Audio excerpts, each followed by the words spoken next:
এখন শেখ হাসিনার প্রতি আমাদের ক্রোধ ছিল, ক্ষোভ ছিল, বিক্ষোভ ছিল। আমরা তার পতন চেয়েছি। কিন্তু তার প্রতি আমাদের যে বিরক্তি, সেই বিরক্তি ২-৩টে জায়গাতে সীমাবদ্ধ ছিল। তিনি খুব খোঁটা দিয়ে কথা বলতেন, আজে-বাজে কথা বলতেন। তারপর তিনি এই সাংবাদিকদের নিয়ে সাংবাদিক সম্মেলন করতেন। এই বিষয়গুলো আমাদেরকে বিরক্তির মধ্যে ফেলে দিয়েছিল। এবং আপনি দেখুন তার বিরুদ্ধে আমাদের যে অন্যায় ছিল, ক্ষোভ ছিল, জুলুম ছিল, অর্থাৎ আমাদের বহু মানুষকে তিনি হত্যা করেছেন।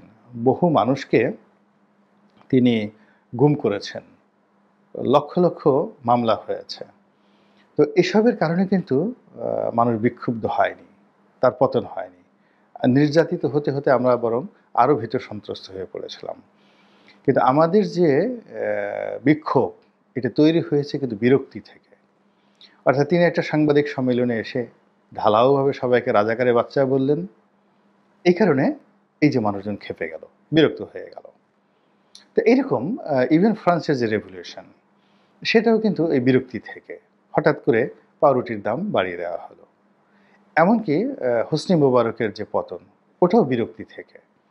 তো এখন এই সরকার যে কাজগুলো করছে, ক্ষোভের জায়গা বা ঘৃণার জায়গার চাইতেও বিরক্তিকর তাদের কর্মকাণ্ড। যার যে কর্ম নয়, সে সেই কর্ম করছে। যার গান গাওয়ার দরকার, মানে যার কাজ হলো গান গাওয়া, তাকে দিয়ে নাচাচ্ছে যে তুমি নৃত্য পরিবেশন করো। যারা নাচবেন তাদেরকে দিয়ে বলছে যে না, তোমার নাচার দরকার নেই, তুমি ইমামতি করো, তুমি পুজো করো, তুমি আর্চনা করো। কিংবা যিনি পূজারী, তাকে বলছে যে তোমার এখন অনেক কাজকর্ম করছো, এখন বসে বসে নীরব থাকো, তোমার আর কোনো কিছু কাজকর্ম করার দরকার নেই। এরপর শাসন ক্ষমতায় এমন সব লোকদেরকে নিয়ে আসছে, সেটা উপদেষ্টা পরিষদ বলেন, সচিবালয় বলেন, সব জায়গাতে যে লোকগুলোকে দেখলেই অনেকের মেজাজ গরম হয়ে যাচ্ছে। ভীষণ রকম বিরক্তি সৃষ্টি মানে তৈরি হচ্ছে। এবং সারা বাংলাদেশের টেকনাফ থেকে তেঁতুলিয়া পর্যন্ত অলিতে গলিতে যে নব্য চাঁদাবাজদের দাপট, এবং যেভাবে এই মামলা দেওয়া হচ্ছে। আবার মামলা খুব দেওয়ার আগে এই গড়ে 200-300 করে আসামি, কেউ আসামি 51 নম্বর, কেউ 49 নম্বর, সেই লোক হয়তো জানেই না যে তাকে আসামি করা হয়েছে।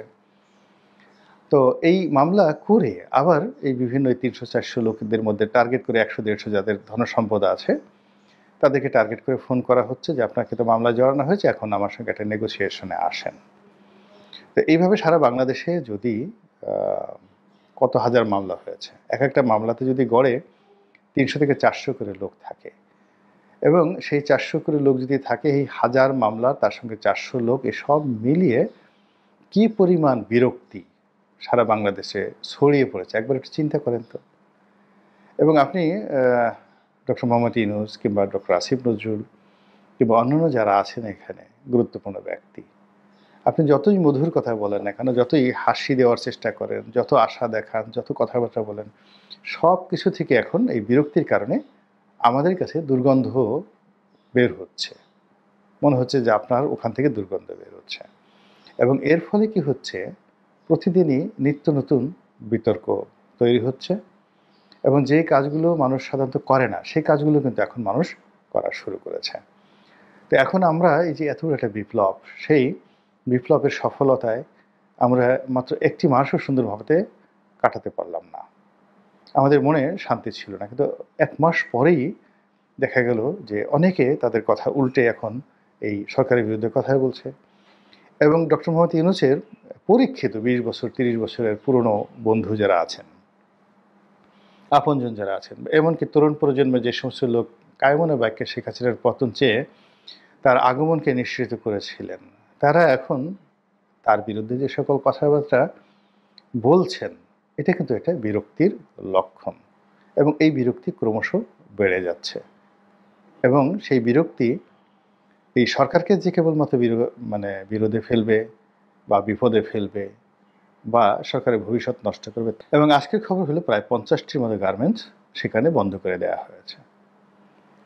এবং গত এই সরকার ক্ষমতা আসার পর 2.5 মাস ধরে সাভার, আশুলিয়া, গাজীপুর, টঙ্গী এই এলাকাতে যারা শিল্প কলকারখানার মালিক, তাদের জীবনে রীতিমতো বিভীষিকা নেমে এসেছে।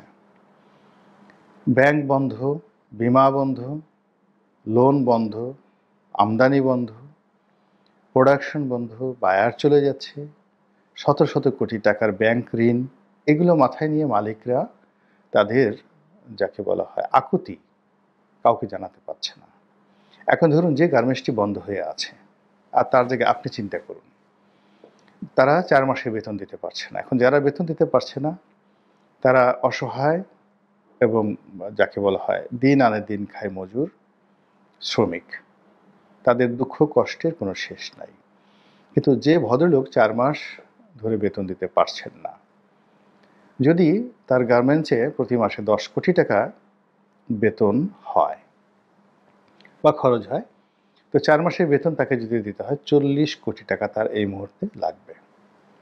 আচ্ছা, আপনার যদি ব্যাংক না থাকে, টাকা না থাকে, হাওলাত করার কোনো জায়গা না থাকে, দেশে বিদেশে কোনো সহায়তা না থাকে, সম্পত্তি না থাকে, এবং গত 1-1.5 বছরের পলিটিক্যাল আনরেস্টের কারণে বা অন্য যে কোনো কারণে আপনি ধীরে ধীরে আজকের এই অবস্থায় পৌঁছে গেছেন, এবং doctor Mohammad Yunus Nobel laureate সারা দুনিয়াতে শান্তি প্রতিষ্ঠা করে এই বাংলাদেশের ক্ষমতায় এসেছে।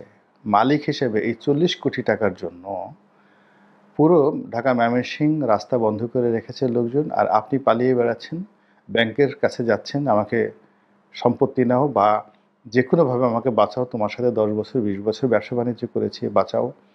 ভদ্রলোক বাংলাদেশ ব্যাংকে দৌড়ে বেড়াচ্ছেন। এর কারণ হলো বাংলাদেশ ব্যাংকের কিছু ফান্ড হয়তো থাকে যে এক্সপোর্টের অ্যাগেনস্টে কিছু ইনসেন্টিভ থাকে, সেখান থেকে বাংলাদেশ ব্যাংক যদি ছাড় করে দেয় তাহলে হয়তো তিনি রক্ষা পাবেন, কিন্তু সেখানেও কোনো ছাড় পাওয়ার লক্ষ্য নেই। এবং এটাই যাকে বলা হয় ওই পুলিশ যারা কর্তা আছেন, আইনশৃঙ্খলা রক্ষাকারী বাহিনী আছেন, তারা বলে বেড়াচ্ছেন। ফলে কি হচ্ছে দেখুন, এই পুরো ইন্ডাস্ট্রিয়াল বেল্টের যদি 20 লাখ লোক শ্রমিক গত 3 মাস ধরে যদি একটা মেন্টাল ফ্রাস্ট্রেশন এবং অ্যাংজাইটির মধ্যে থাকেন,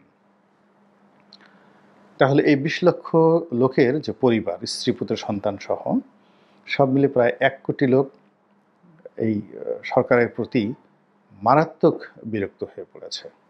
এই গেল ইন্ডাস্ট্রিয়াল সেক্টর। এরপর আপনি চট্টগ্রামে যান কিংবা রূপগঞ্জ নারায়ণগঞ্জে যান, যারা আওয়ামী লীগ করেন তাদেরও তো শত শত শিল্প কলকারখানা রয়েছে। এগুলো দেখেন তো এটা কীভাবে চলছে বা আদৌ চলছে কিনা। যেমন ধরুন গোলাম দস্তগীর গাজী, ম্যাক্সিম কর সালমান এফ রহমান। এখন গাজী বা সালমান এফ রহমান এরা অনেক অন্যায় করেছে, কোনো সন্দেহ নেই, তাদেরকে আপনি বিচার করেন, কিন্তু এই যে তাদের কোম্পানিতে যে প্রায় লক্ষাধিক লোক চাকরি করে, এই যে বড় বড় কয়েকটা 2 থেকে 3টে কোম্পানির কথা চিন্তা করেন, যারা আওয়ামী লীগ করতো তাদের কোম্পানিতে 1 লাখ লোক চাকরি করে শুধুমাত্র 3 থেকে 4টা কোম্পানির মধ্যে। তো এই কোম্পানিতে যারা চাকরি করে তাদের ব্যাংকের অবস্থা কি, অর্থাৎ ব্যাংকগুলোর যারা কর্মকর্তা দেখেন কিভাবে কাঁদতেছে। এক ব্যাংক ম্যানেজারের সেই কান্না ভাইরাল হয়ে পড়েছে। তিনি বলেন যে আমি এই ব্যাংকের ম্যানেজার হিসেবে এতদিন যাবত এখানে আছি, কাস্টমার আসতেন, সালাম দিতেন, আমার সাথে বসতেন, কথা বলতেন, এখন তারা এসে আমাকে গালাগাল করেন, আমি তাদের ভয়ে পালিয়ে থাকি, এ জীবন তো জীবন না বলে তিনি হাউমাউ করে শিশুর মতো কাঁদলেন। একটা ব্যাংক ম্যানেজার, কখনো দেখেছেন এই ঘটনা? ব্যাংকে টাকা নেই, এখানে ইসলামী ব্যাংক থেকে শুরু করে ইসলামের ব্যাংকগুলো, এরপরে আরও বেশ কয়েকটি দুর্বল ব্যাংক থেকে শুরু করে পুরো ব্যাংকিং সেক্টরে এই 3 মাসে 1 সুতাও মানে সমস্যার সমাধান হয়নি, বরং সমস্যা বেড়েছে। কিন্তু এই কর্তা ব্যক্তি যারা আছে তারা কোনো মাস্টার প্ল্যান দিতে পারছেন না। তো ব্যাংকের বাইরে গিয়ে, ইন্ডাস্ট্রির বাইরে গিয়ে আপনি খুচরা বাজারের কথা চিন্তা করেন, জেলেরা মাছ ধরছে, ক্রেতারা মাছ কিনছে, কাঁচা বাজারে গিয়ে দেখেন সব জায়গাতে কিন্তু মানুষের মধ্যে প্রচণ্ড রকম হতাশা এবং বিরক্তি, এবং এটি ক্ষোভে এবং বিক্ষোভে পরিণত হতে খুব বেশি সময় নেবে না। তো আমাদের জনজীবন এখন এই মুহূর্তে যে অর্থনৈতিক সংকট, আইনশৃঙ্খলার অবনতি, তার সঙ্গে সঙ্গে এই যে চাকরি হারানো যে একটা বিশাল সম্প্রদায় বা গোষ্ঠী তৈরি হয়ে গিয়েছে, তাদেরকে সান্ত্বনা দেওয়ার কোনো ভাষা সরকারের কাছে নেই, তাদের সমস্যা দূর করার কোনো প্ল্যান নেই, কিন্তু তারা এখন বলছে আমরা সংস্কার করব। আরে বাবা, আমার পেটে ভাত নেই, আমার কোনো কর্ম নেই, আমার অফিস আদালতে কোনো কাজকর্ম নেই, আপনি আমার কিসের সংস্কার করবেন? আমি সংবিধান দিয়ে কি করব? আমি নির্বাচনের বদিউল আলম মজুমদার সাহেব নির্বাচন সংস্কার করবে, তাতে আমার কি আসে যায়?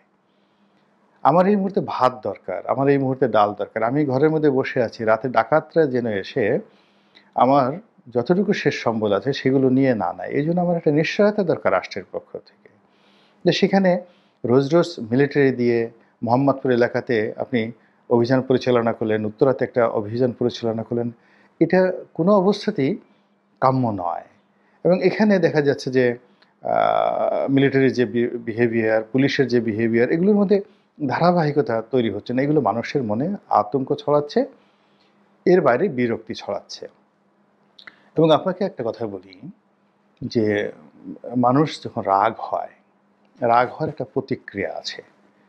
তো এই প্রতিক্রিয়ার চাইতেও মানুষ যখন বিরক্ত হয়, সেই বিরক্তির পরিণতি কিন্তু খুব খারাপ হয়।